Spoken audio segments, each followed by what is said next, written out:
Hello and welcome to Dad Got This, where we answer the tough questions like, how do you cook Thor's hammer? And why doesn't the God of Thunder like playing games? The second one's easy, because he's a Thor loser.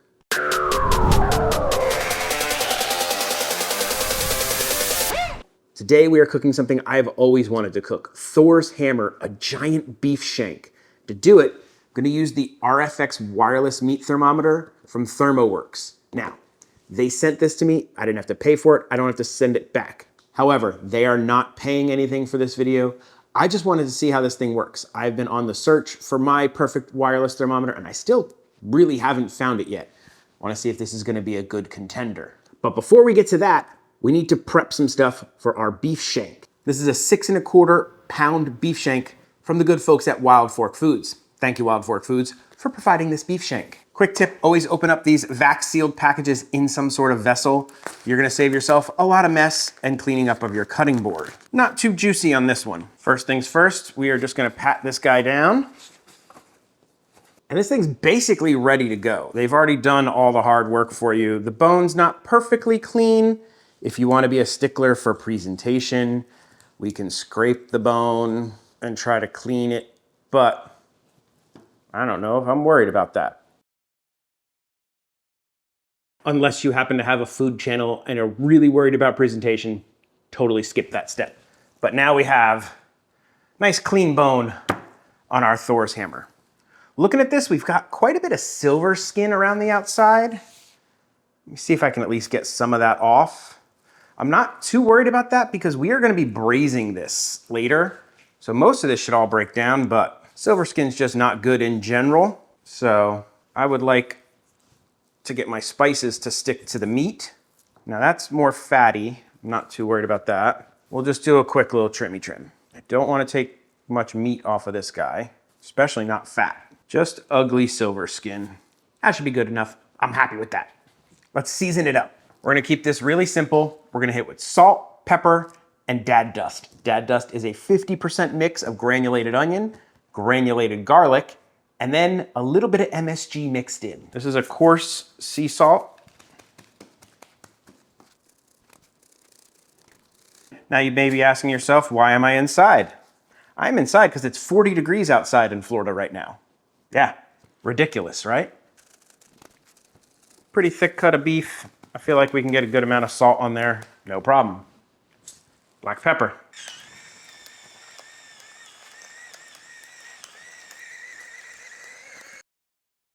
Good amount of black pepper, dad dust.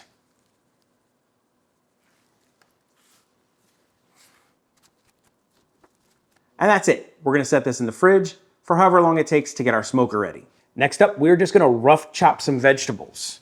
I've got some tomatoes, some onions, some carrots, some celery, and a head of garlic. Everything's been rinsed. No need to peel any of this stuff because this is just gonna go in here, smoke up, and then it's gonna build our jus or our gravy later. We're gonna strain it all out eventually anyway. A couple of tomatoes, maybe 3 or 4 large ones or a couple of smaller ones extra. If you're like me and you got some of these Roma plum tomatoes, carrots. Probably have more than I need. If I wasn't running out of room in my pan, I'd put all those extra choppings in there, but I'm actually running out of room. This will cook down though. Probably just 1 onion.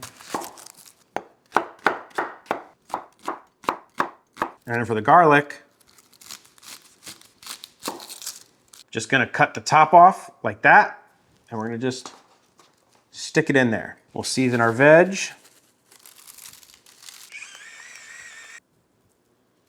And then we'll give it a drizzle of some nice olive oil. And now to set up the smoker. For this cook, I'm gonna use my Kamado Joe Big Joe Series 3. It's nice and thick. It should be well insulated against this cold, and it'll put the RFX wireless to a good test trying to get through those thick ceramics to send its signal. Let's load it up with some charcoal. Throw 2 nice big chunks of wood, maybe a couple around the edges.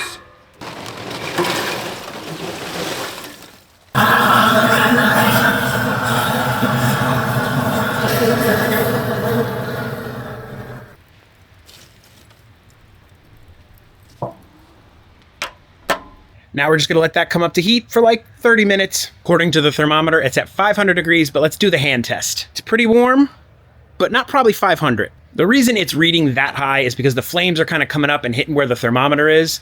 So we're gonna go ahead and shut this down and get it down to our like 300, 350 degree smoking range.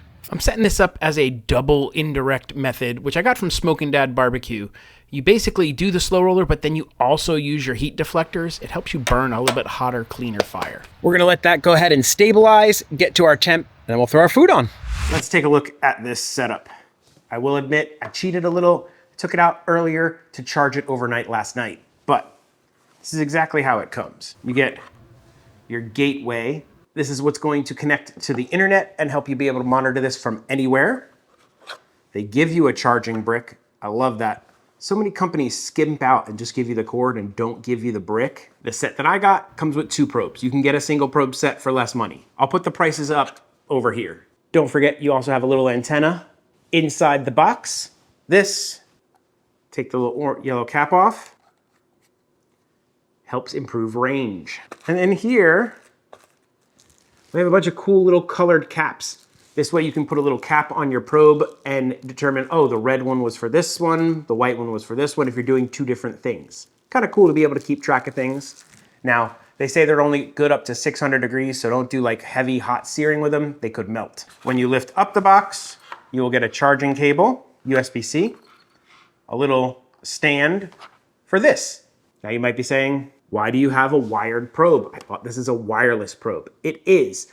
But it also has a wired ambient temperature because you can just stick this anywhere and it doesn't matter. So it's a way to get ambient without having to have it built into the probe. Not sure why, but that's the way they went and did it. Your ambient sensor clicks right in over here. We have a USB A to C, and it is only for charging the gateway. These guys have a built-in, I think it's a AA battery or maybe a AAA. And it has to be changed once a year. That's it.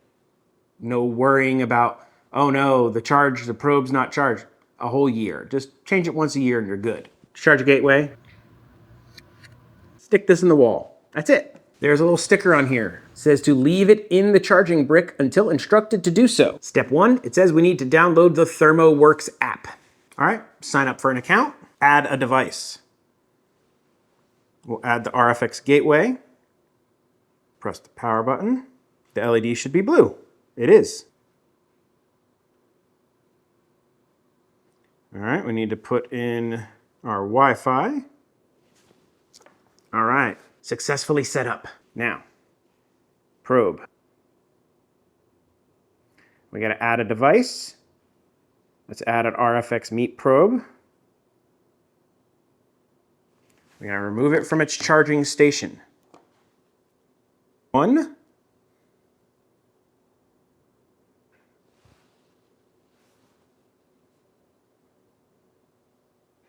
Okay, that one's done. Let's go ahead and set up our cook. We're gonna open up our Thermoworks. We're gonna go with the blue probe, and we are gonna go ahead and just, I wanna get it in somewhere it's not hitting bone. Ooh, finding a spot where it's not gonna hit the bone is tough on this. Okay, got it in. Let's plug in the ambient sensor, see what that does. And according to the gateway, it's about 69 degrees in here. Our goal is to smoke this till it hits 160 Fahrenheit, so that's what I'm gonna set as my high. I think that's working. I think they could do a little bit of work on their interface. It's not super user-friendly, very, very bare bones and basic. I'd like it if it was like start, cook, and then you had your settings. This is very just click, pick temps, and that's it, I think. Let's get this on the smoker. According to this, we're at about 250, coming up towards 300. We'll go ahead and put the food in. We'll kick up the temp a little bit, and I think we'll be fine. And we'll pop this guy right over here. And we're gonna go to 2 fingers on the top. It's been about an hour since we put this on. According to the app, we are at 360 degrees ambient, and the meat's at about 80 degrees. Still quite a ways to go from our target temperatures. Let's take a look at it, and we have something to do. Otherwise, I would just let this guy roll. Oh, the bone marrow is bubbling. Oh, that's so good. At this point, the veggies have got a nice little smoke on them. We are gonna pour in a box, as much as we can get of a box. We're gonna let that go in there until the hammer hits 160 degrees Fahrenheit, and then it's time to wrap and braise. In the meantime, that broth is gonna kind of build some flavor with the veggies, become more than it is. We just got our notification. The meat has hit 160 Fahrenheit. It is time to take it out and wrap it and let it braise the rest of the way to our final temperature of around 200 plus. Ooh, man, that looks really good. That looks fantastic. Man, look at that nice pink smoky hue on it. All that bone marrow has rendered down.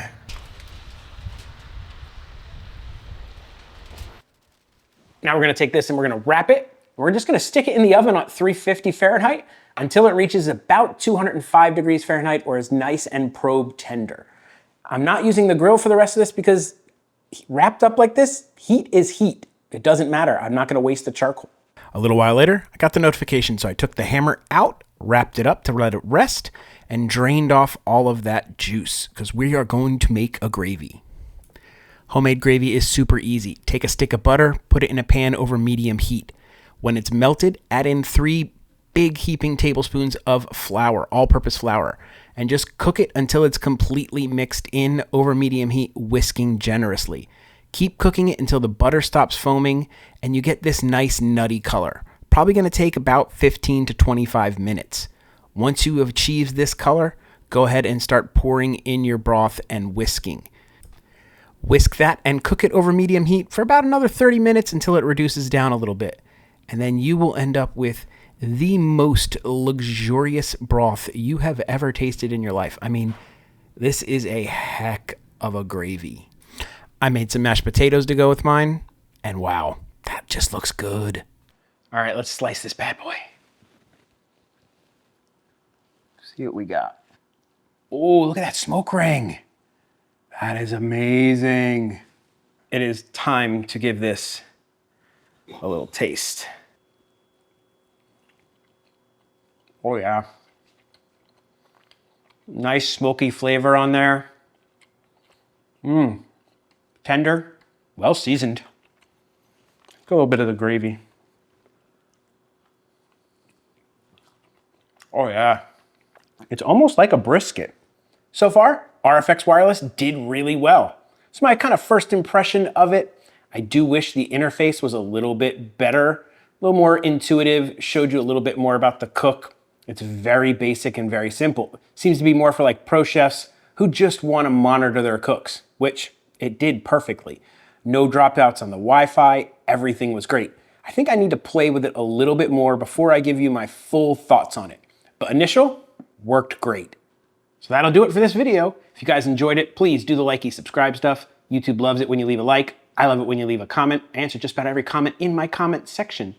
You really want to support this channel? Become a member. Members get early access to videos, behind the scenes, producer shout outs, credits, all kinds of fun stuff. So if you want to become a member, consider that. All the information is down in the description. I don't know what else to say. Everything worked out great. I guess that only leaves one question to answer. What are the Avengers' favorite day? Thor's Day. Yeah. Dad may tell horrible dad jokes. Cook some fantastic Osobuco style Thor's hammer. But one thing Dad will never do is an outro. So that's it. Bye. This is the part where I thank all of my members. You guys are the absolute best. Thank you so much for your support and rock on. I don't know why I said rock on, but rock on.